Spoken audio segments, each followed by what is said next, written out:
अऊज़ु बिल्लाहि मिनश्शैतानिर्रजीम बिस्मिल्लाहिर्रहमानिर्रहीम। अस्सलाम वालेकुम दोस्तों, क्या हाल है आप सबका। उम्मीद करता हूँ कि आप सब खैरियत से होंगे। दोस्तों, इब्लीस के वालिद का नाम चलीपा था। उसके बाप का चेहरा बब्बर शेर जैसा था। वो निहायत कद आवर और बहादुर था। उसका लक़ब शाशीन था। उसकी कौम उसे शाशीन के नाम से मुखातिब करती थी, जिसके मानी दिल दहला देने के हैं। शाशीन की उसकी तमाम कौम में दहाक बैठी हुई थी और कौम का बच्चा बच्चा शाशीन का एहतराम करता था, क्योंकि उसने जिन्नात की बेतहाशा कौमें मुख्तलिफ फतूहात से अपनी ज़ेर की थी। इसी तरह इब्लीस की वालदा का नाम तबलीस था और उसकी वालदा का चेहरा भेड़िए नुमा था और उसका लक़ब ज़ेबी था। वो भी अपने शोहर की तरह निहायत दलेर और ताकतवर थी। उसने भी अपने खाविंद के हमरा बेतहाशा जंगें जीती थी।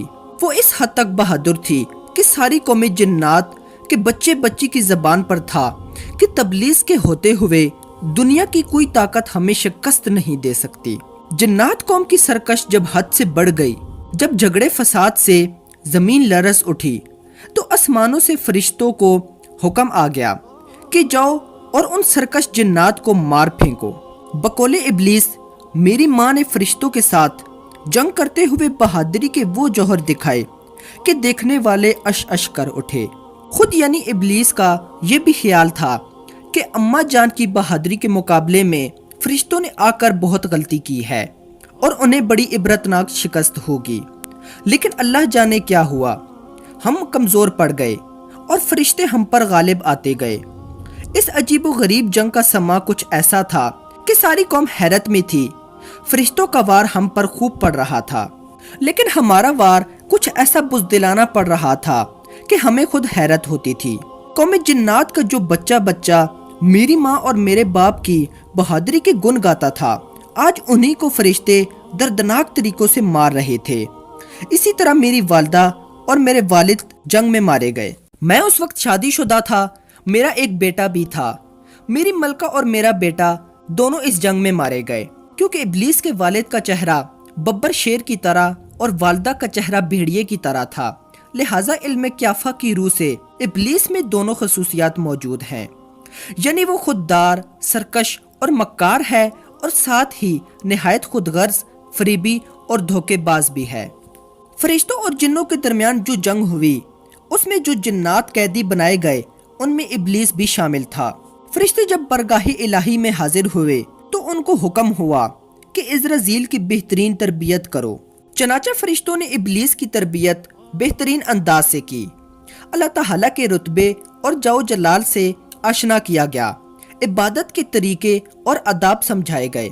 यहाँ तक कि पहले आसमान वालों ने उसे आबिद कहा, दूसरे आसमान वालों ने जाहिद कहा, तीसरे आसमान वालों ने आरिफ कहा, चौथे आसमान वालों ने वली कहा, पांचवें आसमान वालों ने तकी, छठे आसमान वालों ने फाशे और सातवें आसमान वालों ने इज़राज़ील के लक़ब से नवाजा।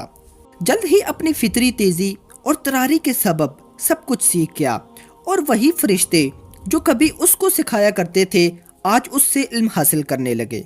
रफ्ता रफ्ता इज़राज़ील अपनी काबिलियत के बाहिस फरिश्तों का उस्ताद बन गया।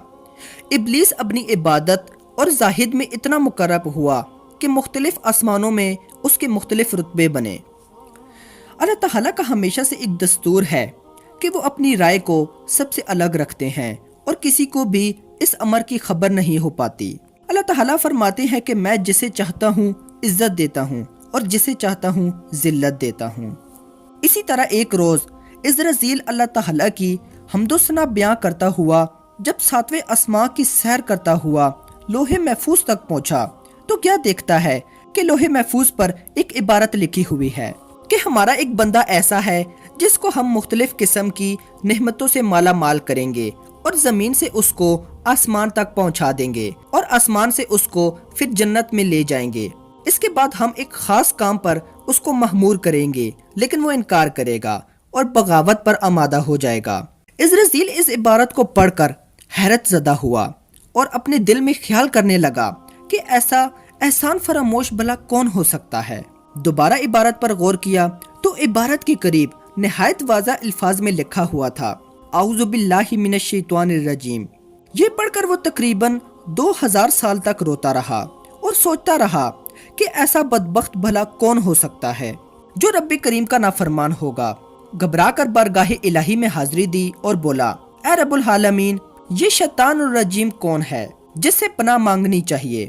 اللہ تعالیٰ نے فرمایا کہ ہمارا ایک بندہ ہوگا جس کو ہم مختلف قسم کی نعمتوں سے مالا مال کریں گے، لیکن ہمارا ایک حکم نہ ماننے کے باعث مردود برگاہ ہو جائے گا۔ وہ کون سا حکم تھا؟ تو دوستو اس ویڈیو کا دوسرا حصہ دیکھنے کے لیے ہمارا چینل دیکھتے رہیں۔ دوستو ویڈیو پسند آئی ہو تو اسے لائک کریں، شیئر کریں اور کامنٹ کریں۔ اگلی آنے والی ویڈیو تک اپنا خیال رکھیے گا۔ Thanks for watching. خدا حافظ۔